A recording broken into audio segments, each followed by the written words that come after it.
Kita juga mempertimbangkan, semua kita petakan, untapped renewable energy resources dari hidro, dari panas bumi, dari angin, dari solar, dari tidal, every single thing itu kita pertimbangkan bergantung dari lokasi masing-masing dan kita tap this as much as possible. Dan inilah kita ada akselerasi. Apakah ini sudah cukup? Ternyata masih belum cukup juga gitu. Nah, dalam proses ini kita juga punya komitmen penambahan demand yang baru akan diisi dengan energi baru terbarukan sampai 2060 sehingga mencapai karbon netral 2060. Apakah ini sudah cukup? Belum. Ternyata kami juga memiliki pembangkit PLTU yang cukup besar sehingga kami merancang suatu strategi early retirement, pensiun dini dari PLTU berbasis pada batu bara. Nah, ini juga kami tawarkan ada 5, itu sebelum 2030, 5,5 gigawatt di atas 2030 dan lain-lain dengan menggunakan energy transition mechanisms. Ini adalah kami berkolaborasi dengan international communities. Ini kita tidak mungkin melakukan ini sendirian.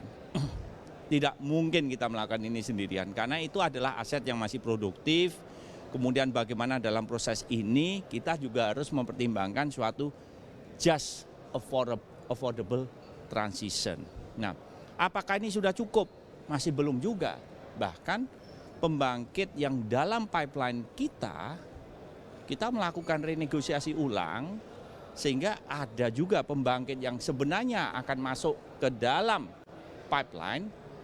Kita juga bernegosiasi akhirnya ada yang bisa dibatalkan juga gitu. Nah ini jadi kami bukan lagi berpikir parsial tetapi kita berpikir secara holistik dari end to end.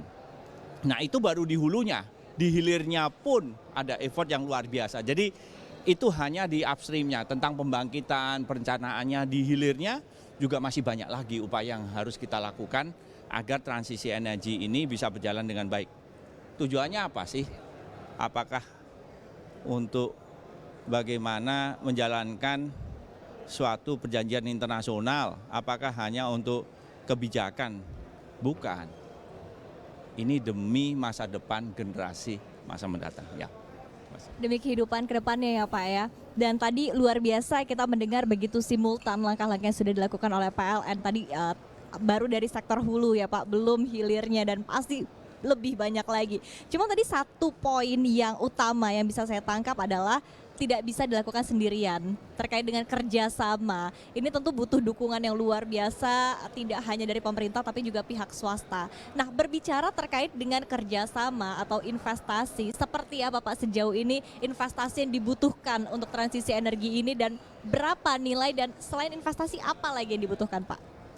Pertama adalah kita berbicara bahwa emisi karbon, 1 ton karbon emitted di Semarang, di Manado, di Tokyo, di Washington DC, di Kuala Lumpur, di Moskow, di Paris, itu sama.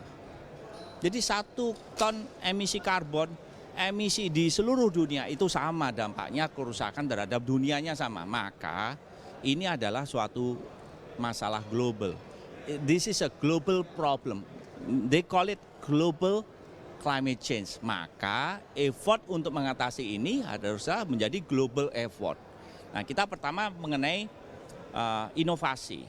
Dulu kalau kita berbicara energi murah ya kotor, energi bersih ya mahal. Dan ke depan kita harus berinovasi. The price of renewable energy is going down day by day karena adanya suatu inovasi. Nah, ini perlu adanya suatu kolaborasi. Kita perlu adanya investasi, kita perlu adanya teknologi, kita perlu adanya suatu kolaborasi mengenai kebijakan, mengenai strategi.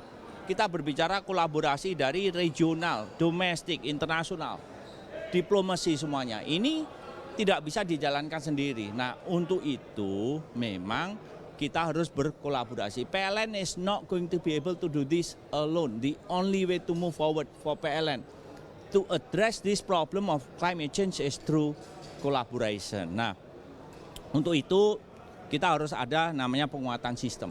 Kita melakukan digitalisasi dari digitalisasi pembangkit, transmisi, distribusi, dispatch kami, sehingga sistem kami juga lebih robust. Nanti dulu fluktuasi hanya di demand, nanti ke depan fluktuasi juga di pasokan.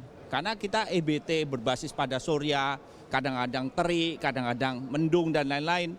Nah, ini perlu ada penguatan dari sistem. Kami sudah melakukan itu. Kemudian dari sudut pandang investasi, saat ini pangsa pasar listrik di Indonesia sekitar 300 terawatt-hour. Nah, di tahun 2060 sekitar 1.800 terawatt-hour. Jadi ada sekitar 1.300-1.400 terawatt-hour additional production of energy.